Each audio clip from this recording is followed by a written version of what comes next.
میرا نام آیا ہے اور یہ نام میں نے اسلام قبول کرنے کے بعد اختیار کیا ہے۔ تو آج میں آپ کو اپنی کہانی سناتی ہوں کہ میں نے کیوں اور کیسے اسلام قبول کیا اور اسلام کو قبول کرنے سے لے کر اس کو مکمل طور پر اختیار کرنے تک مجھے کن کن مسائل کا سامنا کرنا پڑا۔ دوستو، ان کی کہانی شروع کرنے سے پہلے اگر آپ نے ابھی تک ہمارا چینل سبسکرائب نہیں کیا ہے تو اسے سبسکرائب کر دیں، کیونکہ ہم ہر روز ایسے ہی ایک ریورٹ مسلم کی ویڈیو لے کر آتے ہیں۔ Assalamu alaikum brothers and sisters. I just decided to make this video to share with you guys who I am, where I come from, what got me to Islam, why I became a Muslim. دوستو، یہ اپنی video میں بتاتی ہیں دراصل میں ایک Russian American family سے تعلق رکھتی ہوں، اور جب رشیا میں کمیونزم کو لاگو کیا گیا تھا اور وہاں پر مذہب سے تعلق رکھنے والے لوگوں کی زندگی مشکل بنا دی گئی تھی، تب میری فیملی نے مذہب چھوڑنے کے بجائے امریکہ شفٹ ہونے کو ترجیح دی۔ میں مذہب کے اعتبار سے دوہرے مذہب والی فیملی میں پیدا ہوئی۔ میری والدہ عیسائی جبکہ میرے والد یہودی تھے، اور اگر میں اپنی بات کروں تو میں نے کبھی مذہب کی پرواہ ہی نہیں کی تھی۔ میں مذہب کو زندگی گزارنے کے لیے امپورٹنٹ ہی نہیں سمجھتی تھی، مگر جب میں ٹین ایج میں داخل ہوئی تو میرے اندر مذہب کو جاننے اور سمجھنے کا شوق پیدا ہوا، اور جب میں نے ابتدائی طور پر بائبل کا مطالعہ کیا تو مجھے خدا کے وجود کی سمجھ آئی، اور میں نے ضرورت محسوس کی کہ مجھے خدا سے ایک مضبوط تعلق بنانا چاہیے۔ مگر میں جیسے جیسے بائبل کا مطالعہ کرتی گئی، مجھے بائبل میں خدا کے متعلق بتائی گئی باتوں میں شکوک ہونے لگے، کیونکہ بائبل کے مطابق خدا تھک گیا، خدا نے آرام کیا، خدا کا بیٹا ہے، خدا لوگوں کو سمجھنا چاہتا ہے، وغیرہ وغیرہ۔ ایسی کئی باتیں تھیں جو کہ خدا کے بلند مرتبے کے خلاف تھیں، کیونکہ میں سمجھتی تھی کہ خدا ایک ایسی ہستی ہے جو کہ انسانی تقاضوں سے پاک ہے، نہ وہ تھکتا ہے، نہ اس کو آرام کی ضرورت ہے، نہ ہی انسانوں کی طرح اس کی فیملی باؤنڈ ہے۔ مگر بائبل تو بتا رہی تھی خدا بھی عام انسانوں جیسا ہی ہے، جبکہ میرا دل یہ کہتا تھا کہ خدا کو عام انسانوں جیسا نہیں سمجھنا چاہیے، کیونکہ وہ تو کریٹر ہے اور اسے ان سب چیزوں سے ماورا ہونا چاہیے۔ اور وقت کے ساتھ ساتھ مجھے لگنے لگا کہ میں غلط مذہب میں خدا تلاش کر رہی ہوں، مجھے کسی اور مذہب میں خدا تلاش کرنا چاہیے۔ پھر میں نے بدھ مت اور ہندو مت کا بھی مطالعہ کیا، اور یہاں میں ان دونوں مذاہب کی تفصیل بتا کر نہ تو آپ کو بور کرنا چاہتی ہوں اور نہ ہی ویڈیو کو خامخواہ طویل کرنا چاہتی ہوں، اس لیے مختصر بتا دوں کہ بدھ مت میں مجھے روحانیت کا پہلو ہی نظر نہیں آیا۔ یعنی بدھ مت ایک زندگی گزارنے کا طریقہ ضرور بتاتا ہے، مگر روحانی اعتبار سے آپ کا تعلق خدا سے جوڑنے کے معاملے میں اس مذہب میں کچھ نہیں ہے۔ اور ہندو مذہب بھی مجھے مذہب کم اور عجائب سے بھرپور کہانی زیادہ محسوس ہوئی۔ اگرچہ شروع میں نے کنڈلانی کا بھی تجربہ کیا اور ہندو مذہب پر عمل بھی کرنا شروع کر دیا تھا، مگر جب تفصیل سے مطالعہ کیا تو ایک عجیب ہی چیز محسوس ہوئی، جس میں بندر بھی خدا ہے اور ایک کئی ہاتھوں والی ماتا بھی خدا ہے۔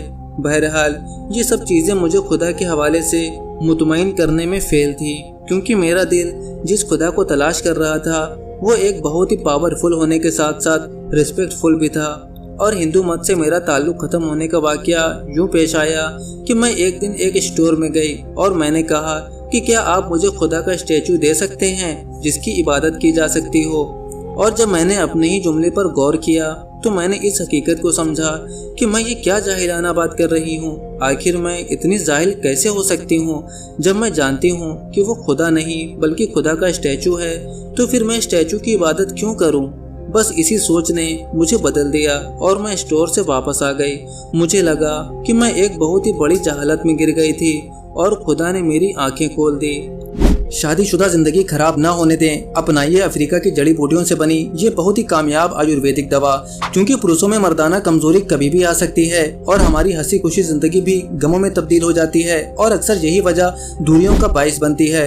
تو دوستو، اگر آپ بھی اس طرح کی پریشانیوں سے جوجھ رہے ہیں تو ہم سے واٹس ایپ پر رابطہ کریں۔ صرف ایک ہی مہینہ اس دوا کو کھانی ہوتی ہے، اس کے بعد بیماری جڑ سے ختم ہو جاتی ہے۔ اس کے بعد میں نے سوچا کہ یہ مذہب اور خدا کچھ بھی نہیں ہے، یہ صرف انسان کی عقل کا فطور ہے، اور میں خامخواہ اپنے آپ کو اس سب میں ہلکان کر رہی ہوں۔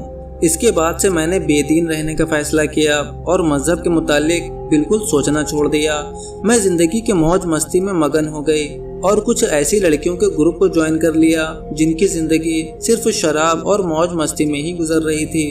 ہم اپنی سیلری صرف اپنی موج مستی میں خرچ کرتے اور زندگی کے جھمیلوں سے بے غرض ہو کر صرف آج کے متعلق سوچتے اور مستقبل کی کوئی پرواہ نہ کرتے۔ ہمارے نزدیک زندگی صرف آج ہے اور کل کس نے دیکھا۔ پھر ایک دن یوں ہوا کہ ہم سب دوست ایک بار میں جمع تھے اور یہاں میں نے ایک لڑکوں کے گروپ کو نوٹس کیا جو ہمارے قریب ہی ٹیبل پر بیٹھے تھے، اور ان میں سے ایک لڑکا تھا جس کا نام اسلام تھا۔ وہاں پر ان لڑکوں کی بحث چل رہی تھی اور اسلام کہہ رہا تھا میرا مذہب مجھے منع کرتا ہے کہ شراب نہیں پینا، اور دوسرے دوست اس پر بحث کر رہے تھے۔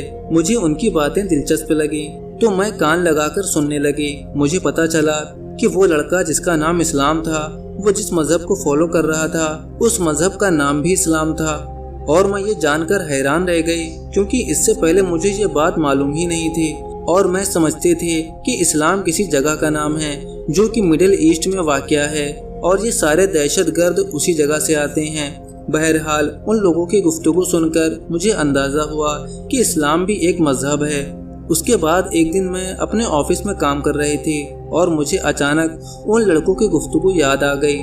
میں نے گوگل پر سرچ کیا کہ اسلام کیا ہے اور اسلام کی بک کون سی ہے جس کو پڑھ کر میں اسلام کو سمجھ سکتی ہوں، تو مجھے پتا چلا کہ قرآن ہی اسلام کی کتاب ہے، اور میں نے آن لائن قرآن سرچ کر کے پڑھنے کی کوشش کی اور مجھے انٹرنیٹ پر انگلش ترجمے کے ساتھ قرآن مل گیا۔ اس کا پہلا ہی صفحہ پڑھ کر میں بالکل دنگ رہ گئی تھی۔